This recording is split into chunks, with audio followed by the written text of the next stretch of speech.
Hello one and all, Spastic1 here, and as you all know, I am not alone in this venture.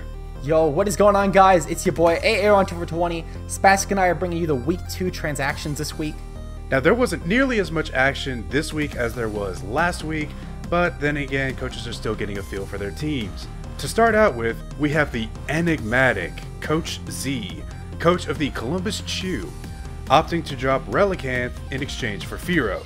Now, Relicanth wasn't really doing a whole lot for his team, aside from being just an awesome Mon all the way around. Sad that Coach Z can't make use of it, but Firo is going to give him some nice speed and a good physical attacker, especially for a tier 5. And it's going to add some nice speed to his Z roster in particular. Hopefully Coach Z can use Firo to strike fear into his opponents and maybe pull some wins with it, because you know Firo's a very heat Mon.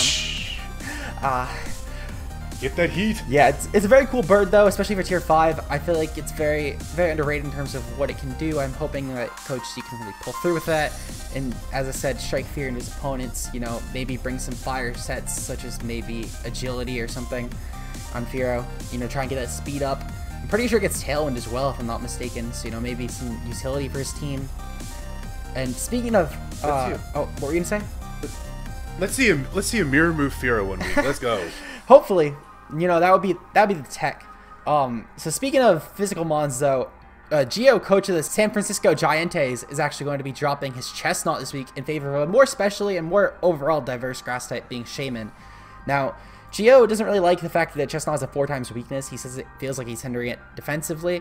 I personally like 4x weakness on my defensive mons as it diversifies what hidden powers your opponents need, but you know, it's all a matter of preference there. Geo says he likes the fact that Chestnut is just well, he likes Chestnut for a belly drum aspect, but he doesn't really like it defensively. Whereas Shaman has a lot more he feels like it can take advantage of defensively, with options such as, you know, aromatherapy. Natural Cures being a major thing as well. Base 100s all around is very nice, and this checks ground types as well still. He does say that he's going to miss having a spike user in Chestnut, but with all of his defog being his only hazard removal, he doesn't really feel like the spike loss is too significant, as he feels they will never really stay around too long. Yeah, I'm very partial to Chestnut, but I mean, the fact that it can resist Edgequake is key for a defensive mon, but like Geo said and like you said, Chestnut does have a lot of weaknesses, particularly that really big 4x weakness to flying. But Chestnut is a good defensive mon, but Shaman is better all the way around, has more utility options, like you said, with that natural cure. So it's very interesting to see how this will round out Geo's defenses. Yep, and also, Geo also mentioned that he likes the coverage on Shaman a lot better in terms of just in general, especially on the special aspect. He says it can check a lot of opponents' mons with the coverage that it needs to better with Shaman than he would need to with Chestnut, just because it's a lot more diverse coverage.